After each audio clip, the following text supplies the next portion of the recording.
Welcome to প্রিয় জামালপুরবাসী, সবাই কেমন আছেন? আশা করছি সবাই ভালো আছি। তো আজকে চলে আসলাম লুইস পার্ক বা লুইস ভিলেজ, যেটাকে আমাদের জামালপুরের, যেটা আমাদের জামালপুরে পানকেন্দ্রে অবস্থিত। এটা হচ্ছে আপনার টাঙ্গাইল যে মহাসড়কটা আছে, টাঙ্গাইল বাইপাস, তো ওইখানে আর কি এই লুইস ভিলেজটা। তো এটা হচ্ছে জামালপুর বাসীর ঘোরার মতো একটা সুন্দর শহরের একদম নিকটবর্তী এলাকায় অবস্থিত। এখানে ঈদ বা যে কোনো অকেশনে, যে কোনো ছুটির দিনে আসলে আপনারা আসতে পারেন, এবং শুক্রবার তো আরও বেস্ট হয়। আর এমনি রেগুলার প্রতিদিন আসা যায়, বাট শুক্রবার হলেও আপনার এখানে দর্শনার্থীরা বেশি থাকে এবং ভ্রমণপ্রিয় মানুষরা এখানে ঘুরতে আসে, বিভিন্ন জায়গা থেকে আসে। তো এখানে আরও আছে যে কোনো ধরনের আপনারা, এখানে একটা কমিউনিটি সেন্টারের মতো আছে, যেখানে আপনারা যে কোনো ধরনের বার্থডে অথবা বিয়ে বিভিন্ন ধরনের আয়োজন করতে পারবেন, যে কোনো ধরনের গেট টুগেদারের জন্য। এই প্লেসটা যেটা দেখতে পাচ্ছেন এখন ভিডিওতে, এটাতে আপনারা অর্গানাইজ করতে পারবেন। তো এখানে তো যেটা মূল আকর্ষণ সেটা হচ্ছে এই ফিশের লোভে আমার মেয়ে এখানে যায়, কারণ ও এগুলাকে দেখতে খুবই পছন্দ করে। আর ও আজকে এদেরকে 100 টাকার খাবার কিনে খাওয়াইছে। তো এদের পলিসিটা দেখেন, ওদের মাছ টাকা দিয়ে কিনতে হবে আমাদের খাবার, আর ওদের ফিশকেই খাওয়াইতে হবে।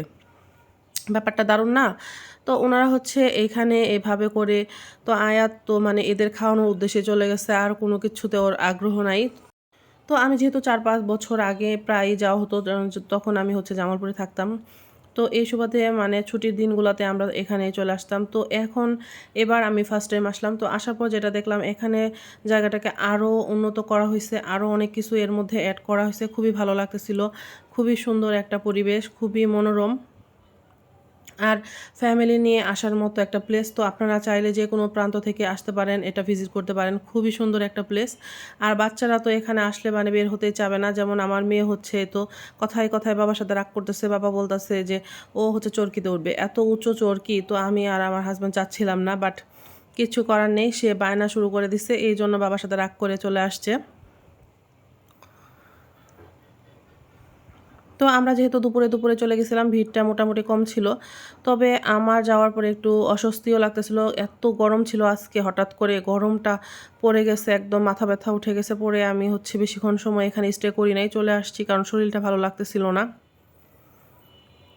আর বরাবরই এই লেকটা খুবই ভালো লাগে। আর এখানে দেখতেছিলাম বসে বসে একটা ব্রাইডাল শ্যুট হচ্ছিল। আর এখানে ওনাদেরই কমিউনিটি সেন্টার যেটা, সেখানে বুকিং ছিল আজকে। ওনাদের অনেক গেস্ট এইখানে ভিজিট করছে।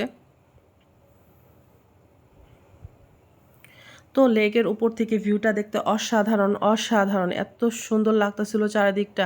তো আমি ঘুরে ঘুরে দেখতেছিলাম আর ভাবতেছিলাম এই জায়গাটা আপনাদের সাথে শেয়ার করি, যেহেতু আমাদের জামালপুর বাসীরা জানে যে এখানে খুবই সুন্দর, বাট যারা আমার পেজে ফ্রেন্ড ফলোয়িং আছে তারা জানে না যে আমাদের জামালপুরে এত সুন্দর একটা প্লেস আছে। তো তাদের উদ্দেশ্যে ভাবলাম ভিডিওটা করে দেই, হয়তো বা হেল্প হবে, কারণ আমরা তো ঘোরার মতো অনেক জায়গা খুঁজে থাকি, বাট পাওয়া হয় না এমন। তো সেই জন্য আমি ভাবলাম ভিডিওটা করে দিই। আর যারা আপনারা দূর থেকে আসবেন, এখানে নাইট স্টে করার মতো ভবন আছে, বাংলো আছে। তো এই বাংলোতে আপনারা এখানে আপনারা থাকতে পারবেন। এটার পরিবেশটা খুবই সুন্দর, খুবই সুন্দর, একদম গোছালো, সাজানো গোছানো, খুবই সুন্দর একটা পরিবেশ। আর এখানে আপনারা 2 নাইট বা 3 নাইট বা যেভাবে যখন যেটুকু সময়, এবং কি 1 ঘন্টা 2 ঘন্টার জন্য আপনারা রুম নিতে পারেন, ফ্রেশ হতে পারেন, যেহেতু দূর থেকে আসবেন। তো এই ধরনের ফেসিলিটিগুলো এখানে আছে, আপনারা আসতে পারেন দূর দূরান্ত থেকেও, কোনো রকম অসুবিধা নেই। আর এনাদের সিকিউরিটি সিস্টেম খুবই ভালো, ওনাদের প্রতিটা মানে সেক্টরে লোক আছে, ওনারা খুবই ভালো আপনাদেরকে সার্ভিস দিবে। তো এই পুকুর পাড়ে এই সাইডটাতে প্রচণ্ড ঠান্ডা হাওয়া বইতেছিল, এখানে বসে খুবই ভালো লাগছিল। বাট এই সাইডটাতে মাছ কম আসে। তো আমার মেয়ে বারবার খালি ঘ্যান ঘ্যান করতেছিল ওই সাইডটাতে যাওয়ার জন্য, কিন্তু ওই সাইডটাতে প্রচণ্ড পরিমাণে রোদ ছিল। আর এখানে আমি আগের বার দেখেছিলাম খরগোশ, বাট এবার না, এখানে 2টা হরিণ দেখতে পাইলাম, বেশ বড় বড় হরিণ। তো ছোট বাচ্চাদের আনলে ওরা খুবই হ্যাপি হয়ে যাবে।